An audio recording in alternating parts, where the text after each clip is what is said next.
శాఖలో ఒక మహిళ ఒక గొప్ప పదవిలో ఉండడం, హోంమంత్రిగా. చాలా అన్యాయం అండి ఇది, నిజంగా చాలా అన్యాయం. ఇదే జగనన్న ప్రభుత్వంలో తీసుకున్నట్లయితే క్షేత్ర స్థాయిలో మహిళలకు, చిన్నారులకు, బాలికలకు జగనన్న ప్రభుత్వం అండగా నిలబడింది. దిశ చట్టం ద్వారా ఆ దిశ లక్ష్యాన్ని ఇమ్మీడియట్ గా చేరుకోవడానికి మొబైల్ పోలీసు వ్యవస్థ, మహిళా పోలీసులు, వాలంటీర్లు అందరూ ఒకరికొకరు చేదోడు వాదోడుగా ఉంటూ అసలు ఇలాంటి సంఘటనలు జరగకుండా అడ్డుకునేవారు. జరిగినా ఇమ్మీడియట్ యాక్షన్ తీసుకునేవాళ్లు, బాధితులకి న్యాయం జరిగేది, తప్పు చేసిన వాడికి శిక్ష పడేది. అంత గొప్ప వ్యవస్థని మీరు భ్రష్టు పట్టించారు. అడ్డు అదుపు లేకుండా ఈ రోజున నేరగాళ్లు చెలరేగిపోతున్నారు. ఎందుకు ఆగుతారు? ఇలాంటి గొప్ప గొప్ప వ్యవస్థలు ఉన్నప్పుడు వాటిని అలా ఉంచితేనే మంచిదేమోనండి. ఏమో నాకు అనిపించింది నిజంగా ఈ రోజున. ఇక తప్పుడు ప్రచారాలు, అభూత కల్పనలు సృష్టించి ఆ నీడలో చంద్రబాబు గారి ప్రభుత్వం తప్పించుకోవాలని చూస్తున్నారు. ప్రతి విషయంలోనూ అలాగే చేస్తున్నారు. ఏమనుకుంటున్నారు? ఎవరు చూడట్లేదు అనుకుంటున్నారా? లేకపోతే చూసినా పట్టించుకోవట్లేదు అనుకుంటున్నారా? ఎవరు అడుగుతారులే అనుకుంటున్నారా? ఏమనుకుంటున్నారు మీరు? అసలు ఇదంతా ఎందుకండి? నాదే అసలు ఒక పెద్ద ఉదాహరణ. గుడ్లవల్లేరు ఇవన్నీ పక్కన పెడితే నాదే ఒక పెద్ద ఉదాహరణ. నా కేసు తీసుకుంటే నా గురించే ఇప్పుడు నేను మాట్లాడుతున్నాను, ఎవరి గురించి సంబోధించట్లేదు ఇక్కడ. ఏ రోజునైతే జగన్మోహన్ రెడ్డి గారు నన్ను అధికార ప్రతినిధిగా నియమించారో, అనౌన్స్ చేశారో, ఆ రోజు నుంచి మానసికంగా ఎంత కృంగదీయాలో అంతా కుంగదీసే ప్రయత్నం చేస్తున్నారు. లోకేష్ ఫేక్ న్యూస్ ఫ్యాక్టరీ వాళ్ళు, తెలుగుదేశం పార్టీ కార్యకర్తలు, అమెరికాలో ఉండేటువంటి తెలుగుదేశం పార్టీ అభిమానులు, కొన్ని అయితే అఫీషియల్ తెలుగుదేశం పార్టీ హ్యాండిల్స్ నుంచే అసభ్యకరమైన మెసేజ్లు. ఆ పేపర్లు కూడా నేను మీకు ఇప్పుడు చూపిస్తాను సార్, ఒకసారి చూడండి. ఆ గ్రూప్ ఏంటండి? ఆంధ్ర రాష్ట్ర రాజకీయాలు గ్రూప్. ఆ గ్రూప్ లో చూడండి, నా నెంబర్ని అఫీషియల్ గా పెట్టేసి ఆ మెసేజ్ చూసారా మీరు? నేను నా నోటితో చదవలేను. ముంజని తగులుకోండి, బ్లడ్ దారలు కట్టాలా, చెవుల్లోంచి వేరేగా అనుకోవద్దు అంట. ఏంటండి అసలు ఆ పదజాలం? ఏంటండి ఆ మాటలు? ఇలాగా మీరు మాట్లాడుకునేది మీ గ్రూపుల్లో, మీ తెలుగుదేశం పార్టీ గ్రూపుల్లో మీరు మాట్లాడుకునేటువంటి భాష ఇలా ఉంటుందా? నాకు తెలీదు ఇప్పటిదాకా. ఇక తర్వాత చూడండి, ఆ రోజు నుంచి నాకు వచ్చేటువంటి మిస్ కాల్స్ అన్నమాట ఇవి.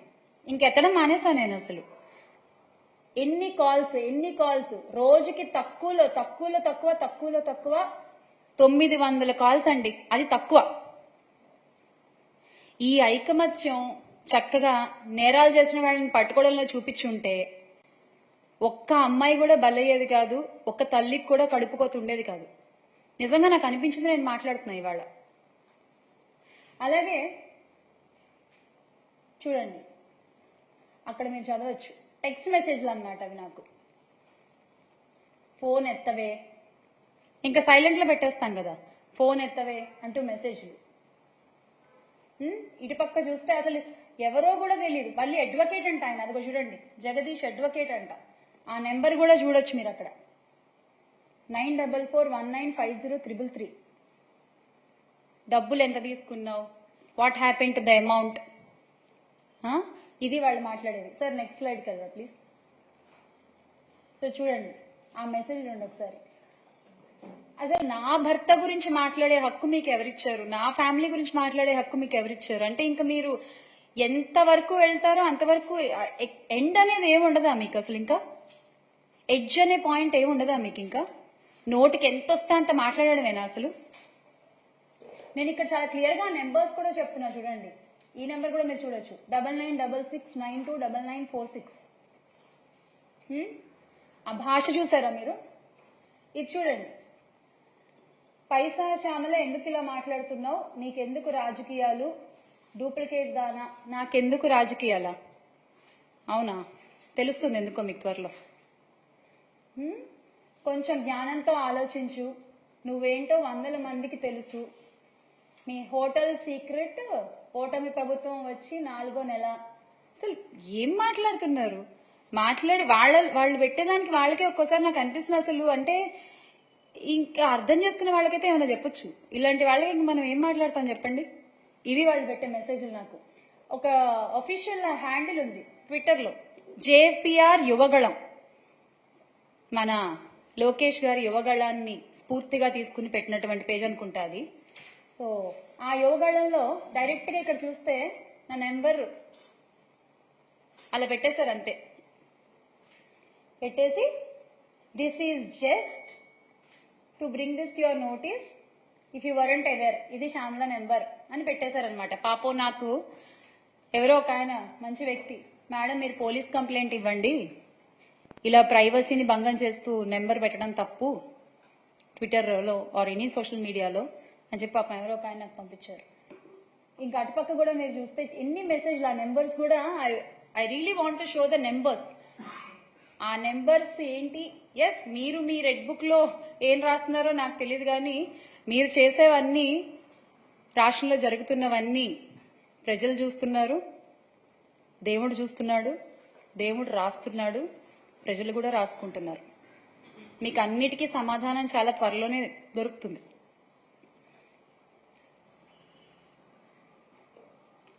సో ఇది చూడండి, ఇది లేటెస్ట్ అన్నమాట, వెరీ న్యూ అప్డేట్ అనేది. ఏంటి? Audio leak. నేను అవంతి శ్రీనివాస్ గారితో నేను ఫోన్లో మాట్లాడిన ఆడియో లీక్. ఎంత ఫేక్ చేశారంటే పాపం, అంటే వాళ్ళకి నా గురించి సరిగ్గా తెలియదు అనుకుంటా, డీటెయిల్స్, పర్సనల్ డీటెయిల్స్ కొంచెం వర్కౌట్ చేసి చేయాల్సింది అదేదో. అందులో ఆడియో లీక్ లో ఏమని ఉంటుందంటే, ఆయన అడుగుతారు నన్ను, అవంతి శ్రీనివాస్ గారు, ఏం మా ఇంట్లో అందరూ వెళ్ళిపోయారా, పిల్లోడు కాలేజ్కి వెళ్ళిపోయాడా అని అడుగుతారు. కాలేజ్కి వెళ్ళిపోయారు అని నేను చెప్తాను అనమాట. దాంట్లో మీకు ఆ లింక్ తర్వాత వాళ్ళు ప్రొవైడ్ చేస్తారు. వెళ్ళిపోయారని చెప్తా. నా కొడుకు 2nd క్లాస్ అండి, నా కొడుకు చిన్న పిల్లోడు. ఎలా మీరు ఇలా డీటెయిల్స్ సరిగ్గా కనుక్కోవాలి కదా, ఫేక్ చేసినా సరిగ్గా చేయాలి కదా మీరు. పోనీ ఎవరిని అడిగినా చెప్తారు కదా నా గురించి, 100 మందికి తెలుసు నా గురించి అని మీరేగా చెప్పింది. ఇలాగా మీరు చేసేది. మళ్ళీ ఏమన్నా అంటే మేము మహిళలకు అంత గౌరవం ఇస్తాం, ఇంత గౌరవం ఇస్తాం అని చెప్పుకుంటారు. ఇదేనా మీరు ఇచ్చే గౌరవం? అనిత గారు చెప్పండి, మీరు కూడా ఒక మహిళే కదా, ఇదేనా అండి ఒక మహిళని మీరు ట్రీట్ చేసే విధానం? ఇంకొక స్లైడ్ ఉంటుంది చూడండి, అగో వైఎస్ఆర్సీపీ, అదేంటది, glory to NCBN. What is your glory? Chandrababu Naidu గారు, వాట్ ఈజ్ యువర్ గ్లోరీ? అంటే ఇక్కడ నేను ఎప్పుడో డాన్స్ చేస్తూ చేసిన ఒక రీల్ని పెట్టి, యువజన శృంగార రసిక పార్టీ అంట. అసలు అంటే ఇంకా మరి సినిమాల్లోంచి వచ్చిన వాళ్ళు రాజకీయాల్లోకి రాకూడదా ఏంటి? నాకు అర్థం కాదు, చెప్పండి. సినిమాల్లో వర్క్ చేసిన వాళ్ళు, ఇండస్ట్రీలో వర్క్ చేసిన వాళ్ళు రాజకీయాల్లోకి రాకూడదా? ఒక చిన్న సందేహం అండి, ఏమనుకోవద్దు. తెలుగుదేశం పార్టీని స్థాపించిన గౌరవనీయులు స్వర్గీయ ఎన్టీ రామారావు గారు, ఆయన ఎవరండి? ఆయన ఇండస్ట్రీ పర్సనేగా, ఆయన ఒక నటుడేగా ముందు. ప్రజారాజ్యాన్ని స్థాపించిన చిరంజీవి గారు, ఆయన ఎవరండి? ఆయన ఒక నటుడే కదా. ఎందుకు ఇప్పటి మన డిప్యూటీ సీఎం గారు పవన్ కళ్యాణ్ గారు, ఆయన ఎవరు? ఆయన నటుడే కదా. అంటే అబ్బాయిలు వస్తే పర్వాలేదు, అబ్బాయిలు వస్తే సూపరు, అమ్మాయిలు వస్తే మాత్రం అంతకుముందు వాళ్ళు చేసినవి ఇలా పోస్ట్ చేసేసి మీకు నచ్చినటువంటి టెక్స్టులు రాసేసి క్యాప్షన్లు పెట్టేసి ఇలా చేస్తారా మీరు? ఇది ఎంతవరకు కరెక్ట్ అండి? బాలకృష్ణ గారు, ఆయన కూడా ఒక నటుడే కదా. ఇప్పుడు బాలకృష్ణ గారు వాళ్ళ అబ్బాయి కూడా కొత్తగా మోక్షజ్ఞ గారు కూడా ఒక మూవీ చేస్తున్నారు. ఏమో ఇప్పుడు అంటే ఇప్పుడు ఆయన సినిమాల్లో ఆయన వాళ్ళు ఉన్నారు కాబట్టి అబ్బాయిలు వాళ్ళందరూ గొప్పోళ్ళు. ఇప్పుడు రేపు పొద్దున్న మోక్షజ్ఞ గారి సినిమాల్లో పక్కన ఏ హీరోయిన్ చేసినా, వాళ్ళు ఏ పాటలు చేసి డాన్సులు చేసినా అంటే హీరోయిన్ మరి పెడతారో పెట్టరో మరి. అమ్మాయిలు ఇలా ఇలా డాన్సులు చేయకూడదు కదా. ఏంటండి అసలు? మీ పార్టీలోనే ఇంతకు ముందు జయసుధ గారు ఉన్నారు, జయప్రద గారు ఉన్నారు, కవిత గారు ఉన్నారు. అంటే వీళ్ళందరి వ్యక్తిత్వాల గురించి మీరేం చెప్పాలనుకుంటున్నారు? ఓహోహో, వాళ్ళు మీ పార్టీ వాళ్ళు కదా. Okay okay okay. సో మీ పార్టీలో ఉంటే ఓకే. మహిళలు ఇండస్ట్రీ నుంచి వచ్చిన వాళ్ళు మీకు నచ్చని మీ వ్యతిరేక పార్టీలో ఉంటే మాత్రం వాళ్ళకి వ్యక్తిత్వాలు ఉండవు. వాళ్ళ వ్యక్తిత్వాల గురించి మనం ఏదైనా మాట్లాడేస్తాం, వాళ్ళ మీద మనం ఎంత అభాండాలైనా వేసేస్తాము, ఎంతైనా ట్రోల్ చేసేస్తాం. అంతేనా? అంతేనా మీరు చెప్పదలుచుకున్నది? చూడండి ఆ ట్రోల్స్. అసలు ఎక్కడెక్కడ వెతికి ఆగు నైట్. అసలు ప్రతిది అంటే ఇంకా మహిళ అనగానే ఇలా ట్రోల్ చేయడము మీకు అలవాటైపోయిందండి. బేసిక్గా అలవాటైపోయింది. అంటే ఇప్పటివరకు నా మీద కానీ ఆర్ రోజా గారి మీద కానీ మీరు చేస్తున్నటువంటి ట్రోల్స్ కానీ మీరు అంటున్నటువంటి మాటలు కానీ ఇవన్నీ ఏంటంటే చేసే వాళ్ళకి ధైర్యం, మనోళ్ళు ఉన్నారు చూసుకుంటారులే అనేటువంటి ఒక ధైర్యం. ఆ ధైర్యాన్ని ఇస్తుంది మీరు కాదా అండి? ఆ ధైర్యాన్ని ఇస్తుంది మీరు కాదా అని అడుగుతున్నాను నేను. ఇలా ట్రోల్స్ చేసే వాళ్ళకైనా, ఇలా సైబర్ క్రైములు చేసే వాళ్ళకైనా, లేదా మహిళల మీద, బాలికల మీద, చిన్నారుల మీద ఇలా అత్యాచారాలు, అఘాయిత్యాలు చేసే వాళ్ళకైనా, హత్యలు చేసే వాళ్ళకైనా ధైర్యాలు ఇస్తోంది మీరు కాదా? మొట్టమొదటిసారి ఒక్కళ్ళు తప్పు చేయగానే ఇమీడియట్ గా యాక్షన్ తీసుకుంటే రెండో తప్పు జరగదు కదా. మీరు ఎందుకు తీసుకోవట్లేదు? అంటే మీ పార్టీ నాయకులు అందులో ఇన్వాల్వ్ అయి ఉన్నారనా? దీనికి ఖచ్చితంగా సమాధానం చెప్పాలండి. కూటమి ప్రభుత్వం దీనికి ఖచ్చితంగా సమాధానం చెప్పాలి. మీరు అధికారంలోకి వచ్చింది ఎందుకు? మహిళల్ని కాపాడాల్సిన బాధ్యత మీ మీద లేదా? చిన్నపిల్లల్ని కాపాడాల్సిన బాధ్యత మీ మీద లేదా? ఇలాంటి రాబందులు, క్రూర మృగాల నుంచి కాపాడే ధర్మం మీది కాదా? చెప్పండి. ఇంత దారుణంగా సైబర్ క్రైములకు దిగుతున్నారు అంటే ఈ రాబందులంతా, చిన్న పిల్లల మీద దూకుతున్నారంటే వీళ్ళంతా, ఈ కామాందులంతా వాళ్ళ వెన్నుల్లో వణుకు పుట్టించే బాధ్యత మీది కాదా? దీనికి ఏం సమాధానం చెప్తారో చెప్పాలి నాకు. I will be waiting. విచిత్రమైన విషయం ఏంటంటే మహిళల రక్షణ, శాంతి భద్రతల అంశాల మీద దృష్టి పెట్టాల్సిన పోలీసులు ఇప్పుడు ఎలా అయిపోయారంటే వచ్చే రాజకీయ విమర్శలన్నింటినీ కూడా వాళ్ళ బాధ్యతగా తీసుకుంటున్నారు పాపం వాళ్ళు.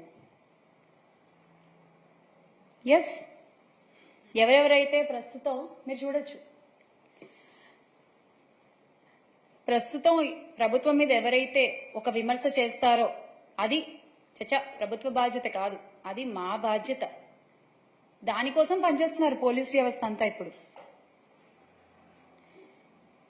చూడండి ఆంధ్రప్రదేశ్ పోలీస్, ఇక్కడ కూడా మీరు చూడొచ్చు.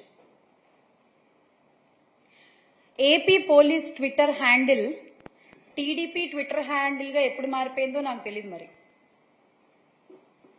ఇసుక సిండికేట్ గురించి ప్రశ్నిస్తే చర్యలు తప్పవని హెచ్చరిస్తారు.